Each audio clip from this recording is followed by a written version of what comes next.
August 15 ఈ తేదీ వింటేనే భారతీయుల హృదయాలు పులకించిపోతాయి.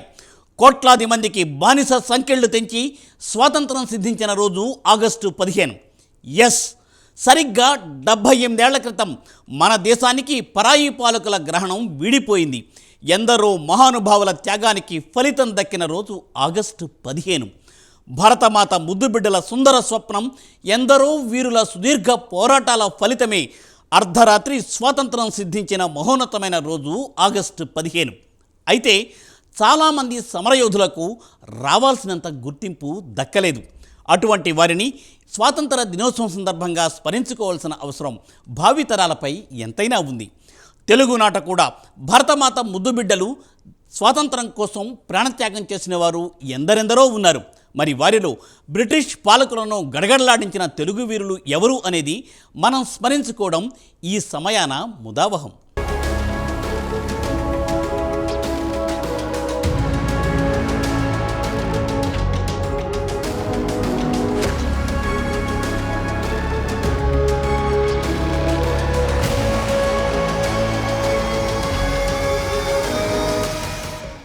ఆగస్టు 15, 1947 బ్రిటిష్ పాలకుల 100 ఏళ్ల బానిసత్వం నుంచి స్వాతంత్రం పొందింది భారతదేశం.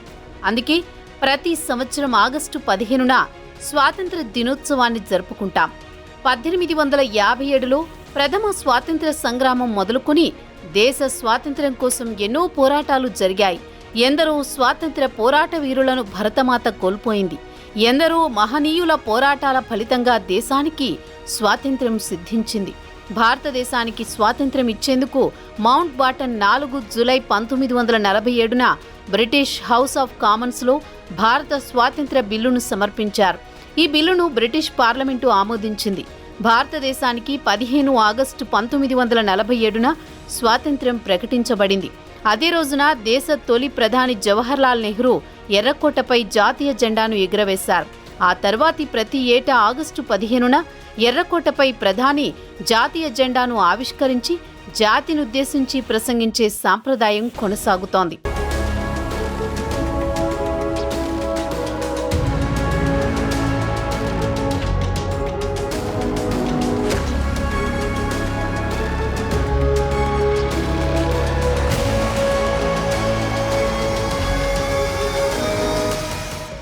దాదాపు 2 శతాబ్దాల బ్రిటిష్ వలస పాలన నుంచి భారతదేశానికి స్వాతంత్ర్యం రావడానికి దారితీసిన పోరాటాన్ని గౌరవిస్తూ దేశవ్యాప్తంగా, ప్రపంచవ్యాప్తంగా భారతీయులు ఉత్సాహంగా జరుపుకునే రోజు ఆగస్టు 15. స్వతంత్ర భారతం కోసం ప్రాణాలర్పించిన నాయకులు, స్వాతంత్ర సమరయోధులకు నివాళులర్పించేందుకు సరైన వేదిక ఈ స్వాతంత్ర దినోత్సవం.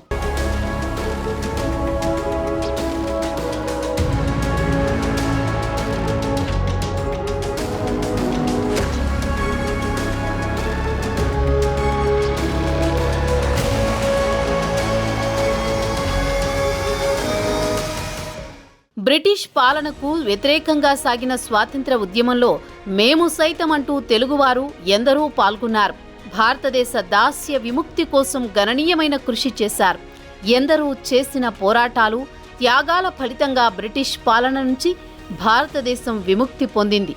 అయితే స్వాతంత్ర ఉద్యమంలో పాల్గొన్న తెలుగువారికి మాత్రం రావలసిన గుర్తింపు రాలేదన్నది జగమెరిగిన సత్యం. అటువంటి మహనీయుల గురించి స్వాతంత్ర దినోత్సవం సందర్భంగా మనందరం స్మరించుకోవలసిన అవసరం ఎంతైనా ఉంది. కుటుంబాలను త్యాగం చేసి నాటి బ్రిటిష్ పాలకుల ఆగడాలకు ఎదురొడ్డి పోరాడి దేశ ప్రజల కోసం ప్రాణాలను సైతం అర్పించిన కారణ జన్ములే స్వాతంత్ర సమర యోధులు. కన్నెగంటి హనుమంతు, అల్లూరి సీతారామరాజు, టంగుటూరి ప్రకాశం పంతులు, పింగళి వెంకయ్య ఇటువంటి మహనీయులంతా నాడు బ్రిటిష్ ప్రభుత్వంపై పోరాడి ఏళ్లకు ఏళ్లు జైళ్లలో మగ్గి ప్రాణాలు సైతం అర్పించారు.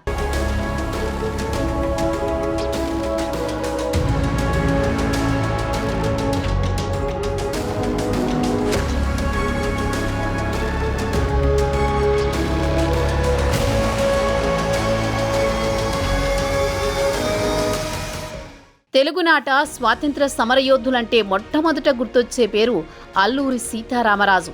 అందుకు కారణం లేకపోలేదు. దివంగత సూపర్ స్టార్ కృష్ణ అల్లూరి సీతారామరాజు పోరాటంపై సినిమా తీసిన నాటి నుంచి తరువాతి తరాలకు ఆయన గురించి బాగా తెలిసొచ్చింది. ఆయన జీవిత పోరాటం స్ఫూర్తిని నింపింది, భావితరాలకు మార్గదర్శకమైంది. అల్లూరి సీతారామరాజు అతి చిన్న వయసులోనే స్వాతంత్ర ఉద్యమ బాట పట్టి దేశ ప్రజల కోసం బ్రిటిష్ పాలకుల చేతిలో ప్రాణాలు కోల్పోయారు.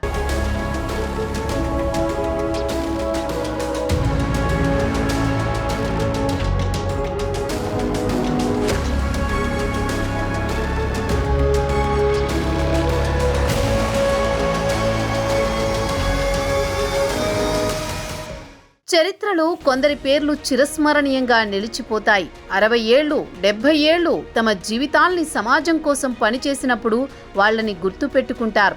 కానీ 26 ఏళ్లకే తనువు చాలించిన అల్లూరి సీతారామరాజు ఎప్పటికీ ప్రజల గుండెల్లో నిలిచే ఉంటారు.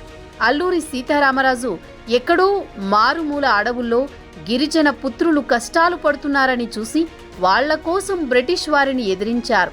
చివరికి జీవితాన్ని త్యాగం చేశారు.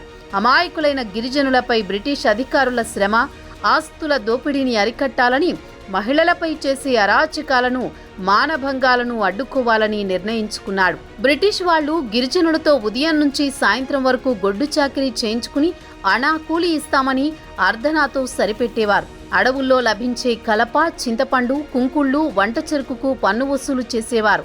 మన్యం ప్రజలు ఆంగ్లేయ అధికారుల పేరు చెప్తేనే గజగజా వణికిపోయేవారు. పరిస్థితిని గమనించిన సీతారామరాజు తనకు తెలిసిన ఆయుర్వేద వైద్యంతో వారి గాయాలకు, రోగాలకు మందులిచ్చి వారితో కలిసి తిరుగుతూ వారిలో ఒకడిగా మారారు. ఆ గిరిజనులను సంఘటితపరిచి వారిని విలువిద్య, ఇతర యుద్ధ విద్యలలో ఆరితేరేటట్లు చేశారు. ఆంగ్లేయ అధికారులకు బానిసలుగా ఉండవద్దని, కూలీ తగ్గిస్తే తీసుకోవద్దని, అటవీ సంపదనంతా ఉచితంగా వాడుకోవచ్చని సీతారామరాజు వారికి ధైర్యం చెప్పాడు. త్రాగుడు, వ్యభిచారం, జూదం, వెట్టి చాకిరీ మొదలగు దురలవాట్లు, దురాచారాల నుంచి విముక్తి కల్పించి వారిని వీరులుగా, యోధులుగా, గొప్ప సైనికులుగా తయారు చేసి కర్రసాము, కత్తిసాము, గుర్రపు స్వారీ, బల్లేలు విసరడం, బాణాలు వేయడం నేర్పించాడు. వారితో పెద్ద సైన్యం తయారు చేశాడు. సాయుధులైన ఆంగ్ల అధికారులను ఎదిరించాలని చెప్పి గెరిల్లా విద్య నేర్పించాడు. అయితే బ్రిటిష్ పాలకులకు చిక్కకుండా బ్రిటిష్ దొరలపై దాడులు చేస్తున్న అల్లూరిని పట్టుకునేందుకు ప్రజలను చిత్రహింసలు పెట్టసాగారు బ్రిటిష్ అధికారులు. ప్రజలను చిత్రహింసలు పెడుతూ మహిళలపై అత్యాచారాలు చేస్తూ ఉండడాన్ని చూసి సహించి భరించలేని సీతారామరాజు ఆంగ్లేయులకు లొంగిపోవడానికి నిర్ణయించుకున్నాడు. 1924 మే 7న తాను రూదర్ఫర్డ్ను కలుసుకోవడానికి వస్తున్నట్లు సమాచారం అందించాడు. అల్లూరి సీతారామరాజు వచ్చిన వెంటనే ఆలస్యం చేయకుండా ఆంగ్ల సైనిక అధికారి మేజర్ గుడాల్ రామరాజును చింత చెట్టుకు కట్టివేసి తుపాకీతో కాల్చి చంపాడు. భౌతికంగా అల్లూరి సీతారామరాజు చనిపోయి ఉండొచ్చు, కానీ తెలుగు ప్రజలకు గుండెల్లో మాత్రం నిలిచే ఉన్నారు. అందుకే విశాఖ ఏజెన్సీ ప్రాంతంలో ప్రతి ఊర్లో అల్లూరి విగ్రహం మనకు కనిపిస్తుంది. ఒక రకంగా చెప్పాలంటే అక్కడ వాళ్లకు ఆయన దేవుడితో సమానం.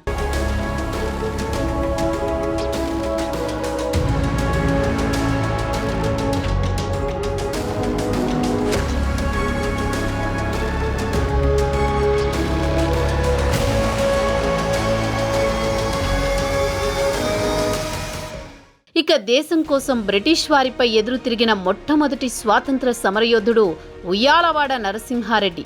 మెగాస్టార్ చిరంజీవి ఉయ్యాలవాడ నరసింహారెడ్డి పోరాటంపై సినిమా తీశాక ఆ వీరుడి గురించి నేటి తరాలకు తెలిసొచ్చింది. అంతకుముందు వరకు ఉయ్యాలవాడ పేరు అడపాదడపా వినిపించినా చిరంజీవి సినిమా తీశాక మాత్రం ఆయన జీవిత చరిత్ర బలంగా ప్రజల్లోకి వెళ్ళింది. ఉయ్యాలవాడ నరసింహారెడ్డి చరిత్ర 170 ఏళ్ల కిందటిది. 1847లోనే ఆయన్ను హత్య చేసినట్టు చారిత్రక ఆధారాలున్నాయి. అతడి ఒక సైన్యంగా పోరాడి ఎంతో మందిని తన సైన్యంలో చేర్చుకుని ఆంగ్లేయుల మీద తిరుగుబాటు చేస్తే అతని మీద పగను పెంచుకున్నారు బ్రిటిష్ వారు. నరసింహారెడ్డి చేస్తున్న తిరుగుబాట్లను ఎదుర్కోలేక అతని కుటుంబాన్ని బంధించి చిత్రహింసలు పెట్టి చివరికి అతడు ఉండే స్థావరాన్ని కనిపెట్టి దొంగదిబ్బ తీసి అందరి సమక్షంలో 1847లో తలను, శరీరాన్ని వేరుచేసి కోయిలకుంట్ల కోటలోని ఉరికొయ్యకు తలను వేలాడదీశారు. అలా ఉయ్యాలవాడ తల 1877 వరకు 30 సంవత్సరాలు అలాగే వేలాడదీశారు. అప్పటి రాయలసీమ ప్రాంతం అంటే బళ్ళారి నుంచి పశ్చిమ చిత్తూరు ప్రాంతం వరకు ఒకే జిల్లాగా ఉండేది. థామస్ మన్రో కలెక్టర్గా పనిచేశారు. బ్రిటిష్ పాలనా విధానంలో వచ్చిన మార్పులకు అనుగుణంగా రైతుల నుంచి కొత్త పన్నుల వసూలు విధానం అమల్లోకి వచ్చింది.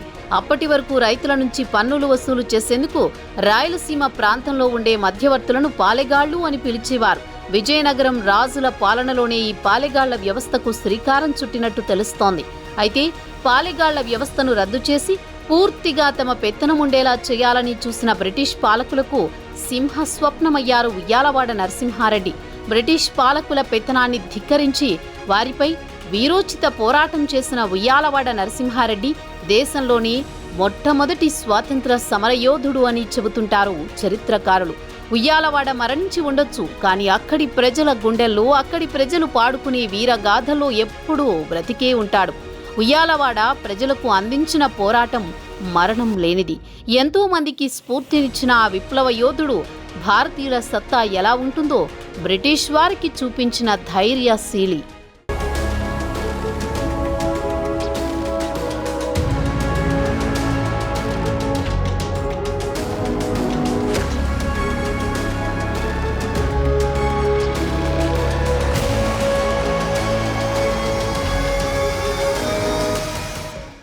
రవి అస్తమించని బ్రిటిష్ సామ్రాజ్యాన్ని గడగడలాడించిన వీరులు మన తెలుగు నేలపైనే పుట్టారు అంటే అది ఎంతో సంతోషదాయకం. తెల్లోడి తుపాకీ కొట్టానికి గుండె చూపించిన దీసారి టంగుటూరి ప్రకాశం పంతులు, అలాగే బుల్లెట్ గాయానికి విరవకుండా రొమ్ము చెరిచిన అల్లూరి సీతారామరాజు, తెల్లోడికి పన్ను కట్టొద్దు అంటూ సహాయ నిరాకరణ ఉద్యమం నడిపిన దీసాలి, పల్నాటి పౌరుషానికి ప్రతీక కన్నెగంటి హనుమంతు, చీరాల పేరాల ఉద్యమంతో దేశాన్నే చైతన్యవంతం చేసిన మహాయోధుడు దుగ్గిరాల గోపాలకృష్ణయ్య, ఇలా చెప్పుకుంటూ పోతే ఇంకెందరో దేశభక్తులు మన కళ్ళ ముందు సాక్షాత్కరిస్తారు. యావత్ దేశానికి దేశభక్తిని నరాలా జీర్ణించుకుపోయేలా చేసిన జాతీయ జెండా రూపకర్త పింగళి వెంకయ్యను ఈ శుభ సందర్భాన గుర్తు చేసుకోవడం ఎంతైనా అవసరం. ఇలా ఎందరో మహానుభావులను, స్వాతంత్ర సమరయోధులను అందించిన ఘనత తెలుగు నేల సొంతం అని చెప్పడం మనకు గర్వకారణం.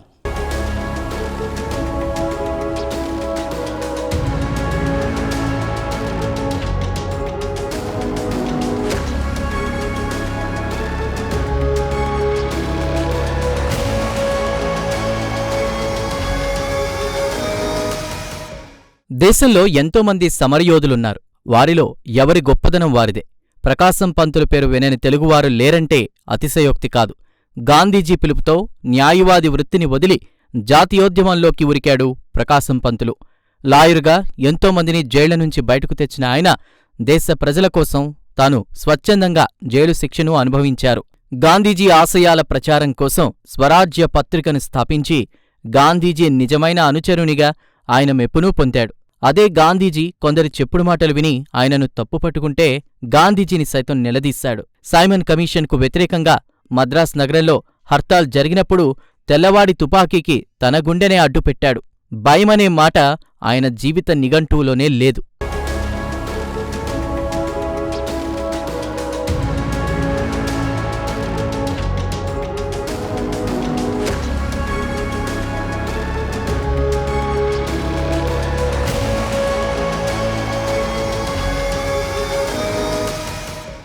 ఇక మరో తెలుగు ఆణిముత్యం పింగళి వెంకయ్య.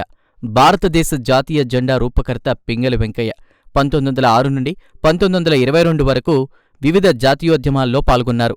వందేమాతరం, హోం రూల్ ఉద్యమం, అనేక ఉద్యమాల్లో తన గొంతుక వినిపించారు. జులై 4, 1963 విజయవాడలో పింగళి మరణించారు. ఆయన మరణాంతరం 2009లో పింగళి వెంకయ్య పోస్టల్ స్టాంప్ను రిలీజ్ చేశారు. 2011లో పింగళి వెంకయ్యకు భారతరత్న అవార్డు లభించింది.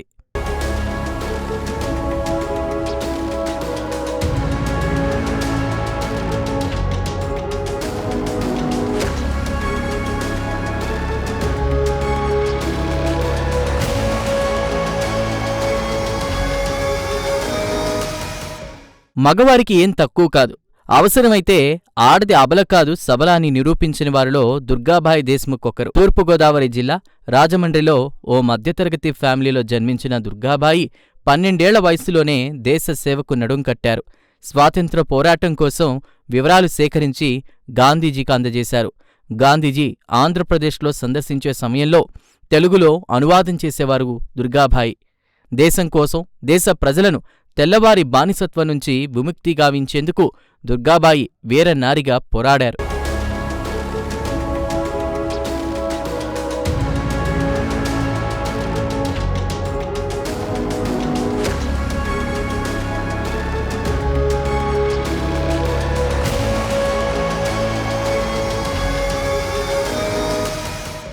స్వాతంత్రోద్యమంలో మహోజ్వల ఘట్టం చీరాల పేరాల ఉద్యమం. ఈ ఉద్యమానికి అన్నీ తానే నడిపించిన సమరయోధుడు దుగ్గిరాల గోపాలకృష్ణయ్య. నేడు చీరాల మున్సిపాలిటీలో భాగంగా ఉన్న చీరాల పేరాల అప్పట్లో 2 పంచాయతీలు. 1919లో ప్లేగు వ్యాధి ప్రబలడంతో బ్రిటిష్ ప్రభుత్వం ఓ కమిటీ వేసింది. పారిశుద్ధ్యం, ఇతర పరిస్థితుల మెరుగుకు ఉపకరిస్తుందంటూ కమిటీ సూచనల మేరకు 2 పంచాయతీలను కలిపి 1920లో మున్సిపాలిటీగా ప్రకటించారు. పన్నులు భారీగా పెంచారు. అప్పటికే ఆర్థికంగా చితికిపోయిన జనం బ్రిటిష్ ప్రభుత్వ నిర్ణయాన్ని వ్యతిరేకించారు. పన్నులు చెల్లించకుండా శాంతియుత నిరసన తెలిపారు. ఆగ్రహించిన బ్రిటిష్ ప్రభుత్వం ధిక్కారం కింద కొందరిపై కేసులు పెట్టి జైలుకు పంపింది.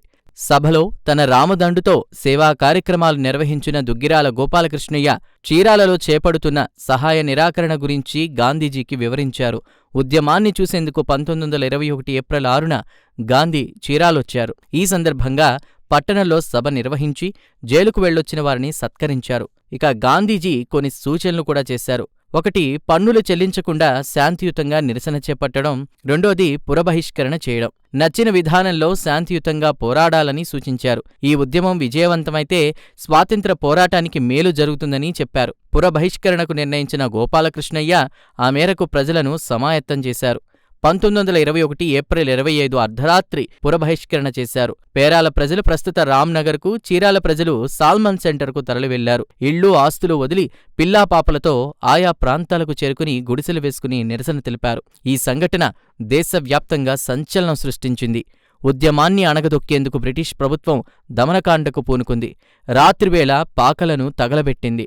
భయాందోళనకు గురైన ప్రజల్లో గోపాలకృష్ణయ్య ధైర్యం నింపారు. మరోవైపు టంగుటూరి ప్రకాశం పంతులు, ఇతర ప్రముఖులు వచ్చి భరోసాగా నిలిచారు.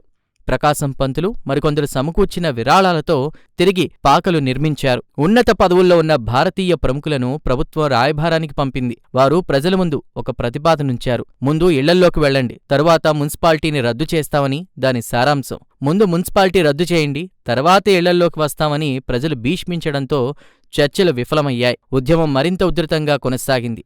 దీనిపై బ్రిటిష్ పార్లమెంటులో ప్రత్యేకంగా చర్చ జరిగింది. ప్రముఖ బ్రిటిష్ పత్రిక ద గార్డియన్ ప్రత్యేకంగా వ్యాసం రాస్తూ చీరాల బ్రిటిష్ ప్రభుత్వం ఆధీనంలో లేదు, అక్కడ దుగ్గిరాల గోపాలకృష్ణయ్య చెప్పిందే జరుగుతోంది, ఆయనే ఆ ప్రాంతానికి గవర్నర్ జనరల్ అని పేర్కొంది. మంచి వక్త అయిన గోపాలకృష్ణయ్య వివిధ ప్రాంతాల్లో తిరిగి స్ఫూర్తిదాయక ప్రసంగాలు చేస్తూ విరాళాలు సేకరించి ఇక్కడి ప్రజల సంక్షేమానికి ఖర్చు చేసేవారు. ఈ విధంగా కొద్ది నెలలపాటు విజయవంతంగా ఉద్యమం సాగింది. ప్రభుత్వ ఆజ్ఞలు ఉల్లంఘించారంటూ గోపాలకృష్ణయ్యను 1921 సెప్టెంబర్లో పోలీసులు అరెస్ట్ చేశారు. ఈ పరిణామం ఉద్యమంపై ప్రభావం చూపింది. ఓవైపు ప్రభుత్వ ఒత్తిడి, మరోవైపు నాయకుడు లేని స్థితిలో బాధలను ప్రజలు తట్టుకోలేకపోయారు. అయినప్పటికీ పోరుబాట వీడలేదు. ఇదే సమయంలో ప్రభుత్వం కొందరు అవకాశవాదులకు పదవులు ఆశ చూపి లొంగదీసుకుంది. మరోసారి పాకలను తగలబెట్టించింది. దీంతో ప్రజలు పోరాటం కొనసాగించలేక ఎవరి ఇళ్లకు వాళ్లు వెళ్లారు. సహాయ నిరాకరణను ఏ విధంగా చేయవచ్చో పురబహిష్కరణ ఘట్టం నిరూపించింది. ఇదే విషయాన్ని, ఇక్కడి ప్రజల దేశభక్తిని, పోరాటతత్వాన్ని వివిధ వేదికలపై గాంధీజీ కొనియాడారు. పలు పత్రికల్లో ఆయన రాసిన వ్యాసాల్లోనూ ఈ అంశాలను ప్రస్తావించారు. గోపాలకృష్ణయ్య జైలుకు వెళ్ళాక నడిపించే నాయకుడు లేకపోయినా ప్రజలు ధైర్యం కోల్పోలేదని, ఆ తెగువ అందరికీ ఆదర్శనీయమని పేర్కొన్నారు.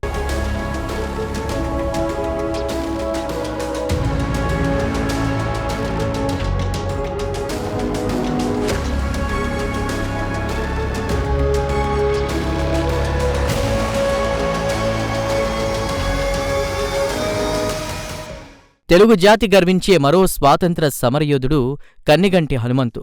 జాతి జనుల విముక్తి కోసం తన లేలేత గుండె నెత్తుటిని తల్లి భారతి పాదాలకు పారాణిగా పూసినటువంటి నిష్కళంక దేశభక్తుడు కన్నెగంటి హనుమంతు.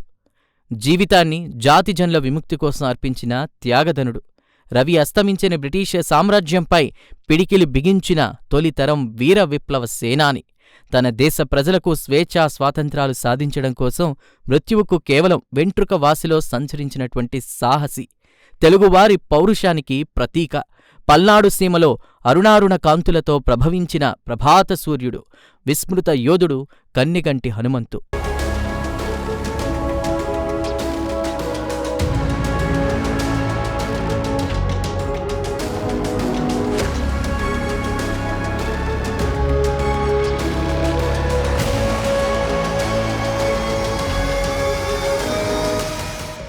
సాహసానికి చిరునామా, త్యాగానికి ప్రతిరూపం, బ్రిటిష్ దొరలకు సింహస్వప్నం కన్నెగంటి హనుమంతు.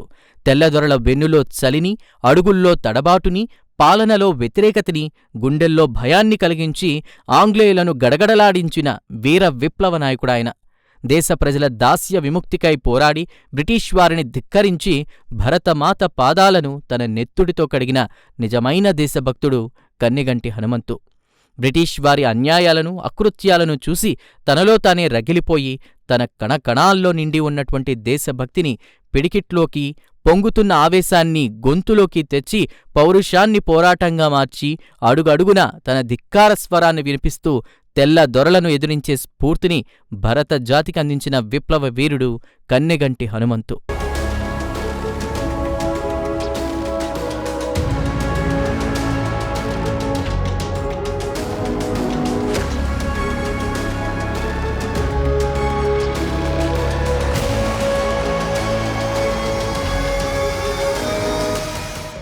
బ్రిటిష్ వారి శిస్తులు భరించలేక ఎంతోమంది పేదలు విలవెల్లాడిపోతున్న పరిస్థితుల్లో కన్నెగంటి హనుమంతు ఎదురుతిరిగి బ్రిటిష్ వారికి సవాల్ విసిరాడు.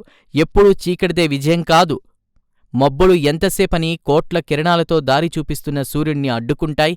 ఆ విపత్కర పరిస్థితిలో, ఆ చీకటిలో కన్నెగంటి హనుమంతు మరింత ఉవ్వెత్తెన ఉదయించారు.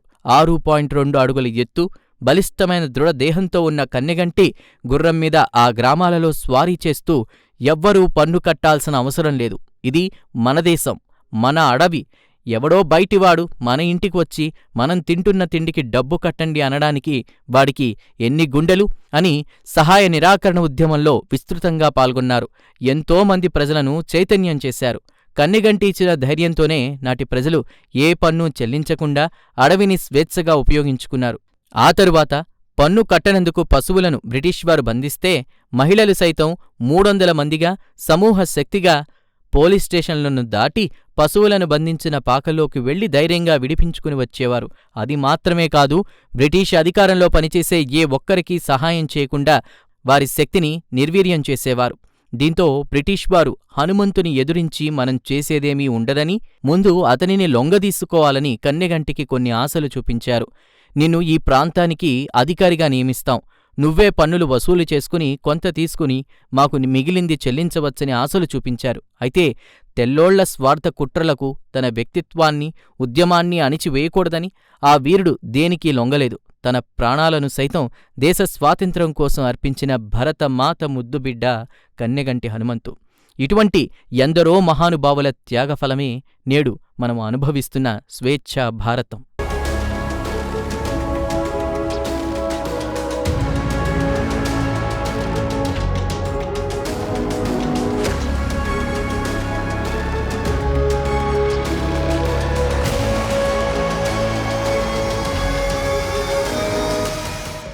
పరాయి పాలకుల దాస్య శృంఖలాలు ఛేదించుకుని భరతమాత స్వేచ్ఛ కోసం పోరాడిన ఎందరో స్వాతంత్ర సమరయోధులు, మరెందరో వీర నారీలు దీక్షాబద్ధులై స్వాతంత్ర మరీచికలు వీచేలా చేయగలిగారు ఆనాడు. ఉరికొయ్యను కొందరు ముద్దాడినా, తుపాకీ గుళ్లకు వేలాది మంది బలైనా ఈ నేలను, భరత జాతిని పరాయి పాలకుల చెర నుండి విముక్తి చేయడమే ఆనాటి ఏకైక లక్ష్యం. 78వ స్వాతంత్ర దినోత్సవం సందర్భంగా ఆ మహనీయులను, ఆ వీరవనితలను స్మరించుకుంటూ ఎందరో మహానుభావులు అందరికీ వందనాలు. ప్రైమ్ 9 తరఫున స్వాతంత్రం కోసం అసూలు బాసిన సమరయోధులందరికీ ఘనంగా నివాళి అర్పిస్తూ వారి త్యాగాన్ని మరోబోమని, భారతదేశం అభ్యున్నతికి స్ఫూర్తిదాయక భావనతో ముందుకు సాగుతామని ప్రతిజ్ఞ చేస్తున్నాం.